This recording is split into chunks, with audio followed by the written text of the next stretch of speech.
আপনি হয়তো এই পথে থাকবেন, হয়তো ও পথে থাকবেন। আপনার আহলুস সুন্নাহ ওয়াল জামাতের সাথে থাকতে হলে সাহাবায়ে কেরামকে সম্মান করতে হবে। আহলুস সুন্নাহ ওয়াল জামাতের সাথে থাকতে হলে নবীদের এই জাতীয় যেগুলো জিল্লাত আছে এগুলোর ক্ষেত্রে হাদিসে কোরআনে বড় বড় মুহাদ্দিস মুফাক্কিরিন এবং মুফাসসিরিনরা ব্যাখ্যা দিয়েছে, ওই ব্যাখ্যার সাথে আপনাকে থাকতে হবে। আপনি নূহ আলাইহিস সালামের ভুল করলেন, আবার বলবেন আমি আহলুস সুন্নাহ ওয়াল জামাতের সাথে। আপনি মুসা কালিমুল্লাহর ভুল ধরবেন যে তিনি দাওয়াতে তাবলীগের ক্ষেত্রে ভুল করেছেন, আবার আপনি আহলুস সুন্নাহ দাবি করবেন, এটা তো হতে পারে না।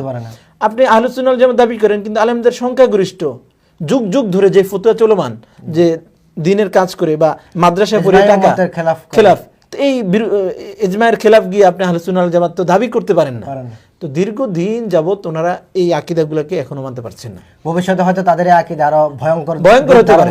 এই জন্য মূলত আমরা বলতেছি বা উনি বলেছেন যে কাদিয়ানীরা যেই পথে সাদিয়ানের হয়তো বা সেই পথেই যাচ্ছে।